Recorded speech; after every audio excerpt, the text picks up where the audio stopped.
Hi, I'm Sam from the Naval Undersea Warfare Center at Keyport in Washington State.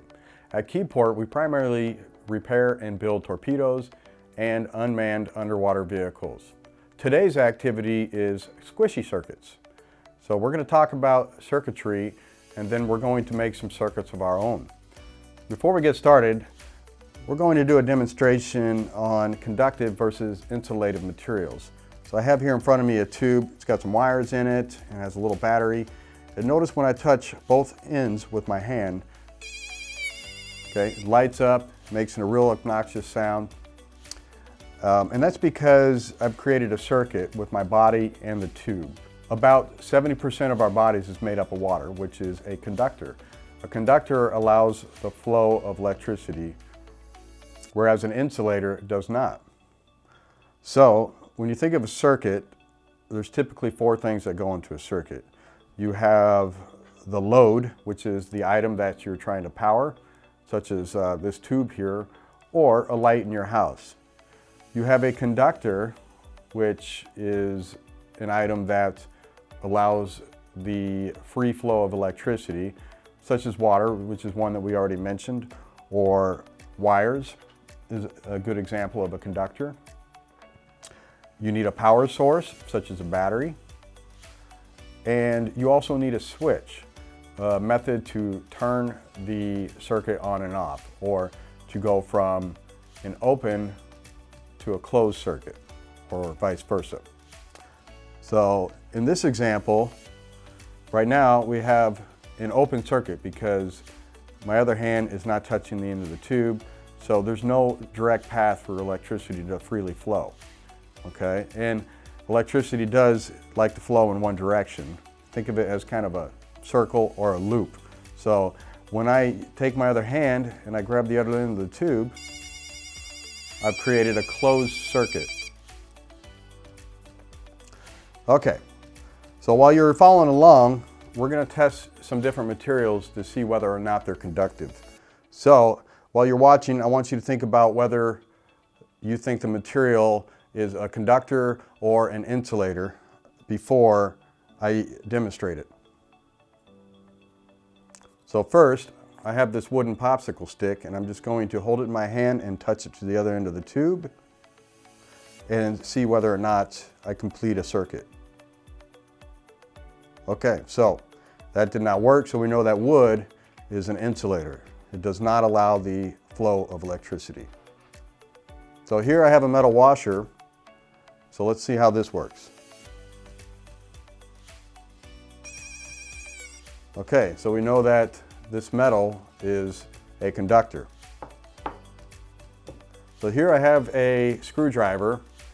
Notice how the tool end is made of metal and the handle is made of a plastic.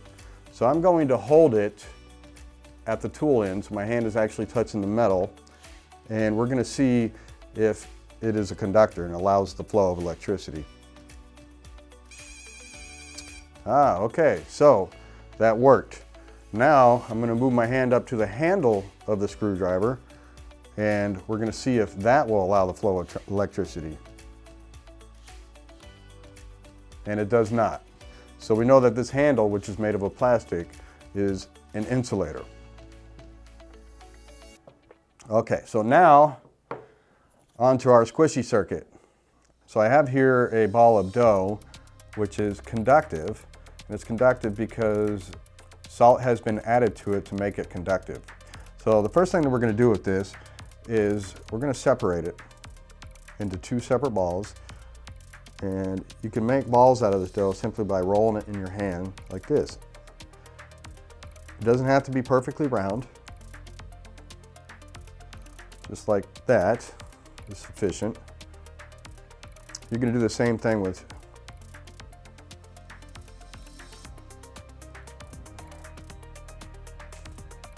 Okay, great. So we have two balls of conductive dough. So in our kit, we also have a lead that has two wires, red and black, and a snap that is going to attach to a 9-volt battery. So I'm going to go ahead and attach that. And I want to point out that the battery as well as the wires have a polarity. Now polarity just indicates the direction in which electricity is going to flow. So if you look closely at the 9-volt battery, you'll notice that on one side there's a plus sign that indicates the positive side, and on the other side is a negative sign, which indicates the negative side. And likewise with the wires, red is positive, black is negative. And like I said, that's to indicate the direction and flow of electricity. So we're going to take one wire and insert one in each ball of dough. So red into one ball and black into the other. So we also have these LED lights, and if you look closely, you'll notice that one of the legs of the LED light is longer than the other. And that's also to indicate the polarity. The longer leg indicates positive, the shorter leg indicates negative. In order for this to work, we need to make sure that positive is lined up with the positive side and negative with negative. So if the red wire, which is positive, is going into this ball of dough, then we need to make sure that the long leg of the LED light, the positive leg, is inserted into that ball of the dough. And then the negative one, the shorter leg of the LED, will go into the other one. Okay, so that did not work. So let's try and troubleshoot to see what happened. See if we can't figure out why this is not working. So the first thing you want to start with is you want to check the battery to make sure that everything is connected securely. And I'm looking at this and it looks like the snap is on here completely, so I don't see any issues there. The next thing we're going to look at is to make sure that our wires are fully inserted in the dough. And also that our LED light is fully inserted in the Play-Doh. So if you recall, there is a polarity direction, one direction that the electricity is going to want to flow. So if we have the LED light in backwards, it will not work. So if we remove the light and turn it around,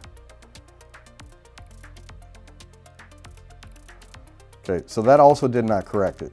So there's one more thing that we can check.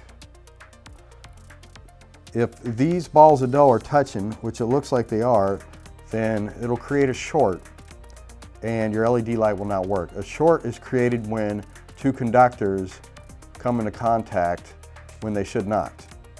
So if we separate these balls of dough, aha, so that was the issue. The issue was we had a short with the two balls of dough touching, and that's why our LED light was not working.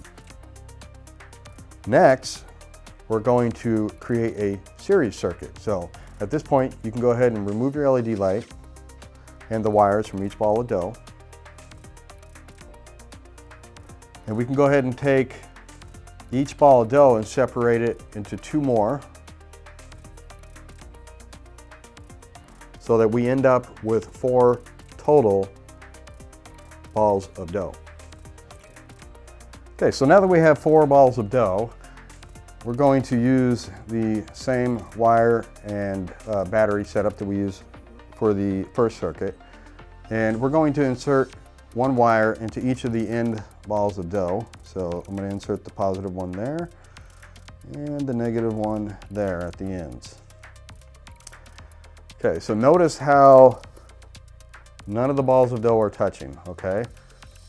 So I'm going to take my first LED light, and again, the long leg indicates positive, and in order for this to work correctly, we have to maintain consistent polarity throughout our series circuit. So we're going to insert the long positive side of the LED light into the first ball of dough, in which the red positive wire is inserted, and the negative side into the next ball of dough.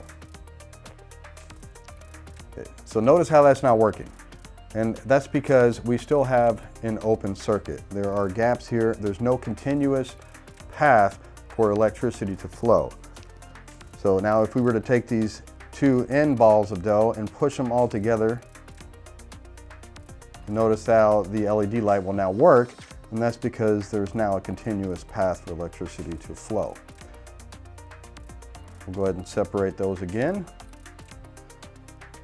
Going to add another LED light in the same orientation or same polarity as the first one. positive to positive, negative towards negative.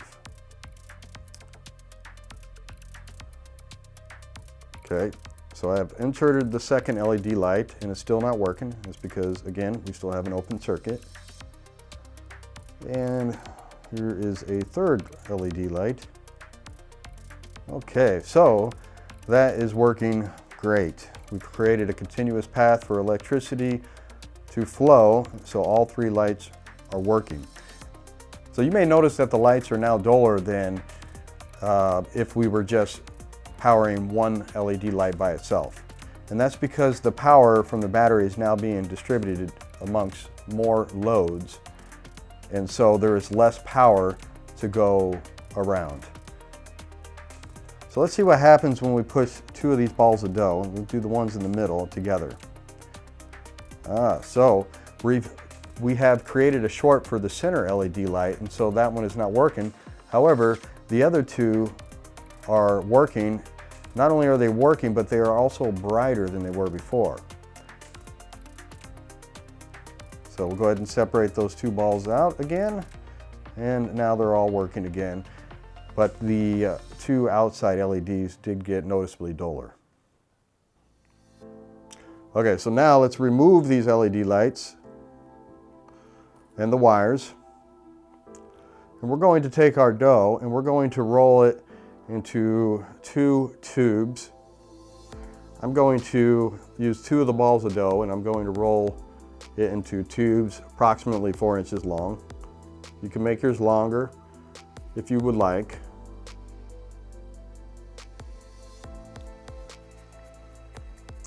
And what we're going to do here is we're going to demonstrate a parallel circuit.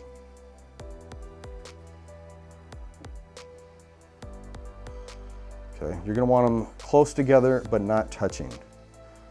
And again, we're going to insert our leads, positive to one side and negative to the other.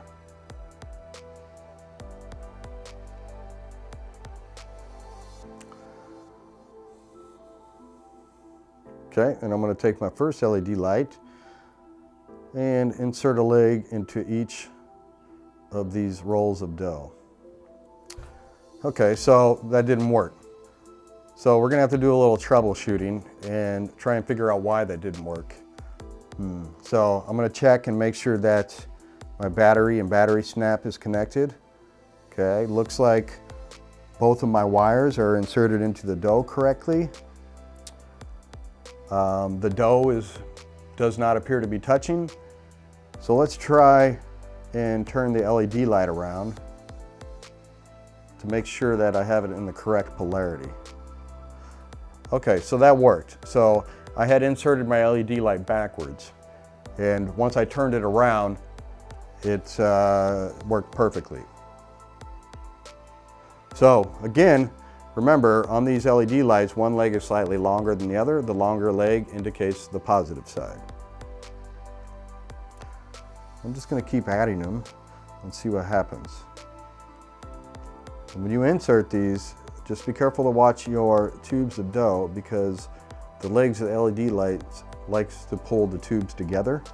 So just watch it and to make sure that the tubes of dough are remaining separated.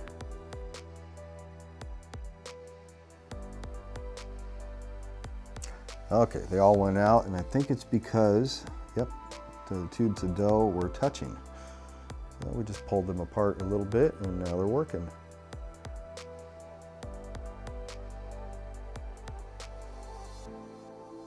So you may notice that the more lights we add, the further we get along, the duller the lights become.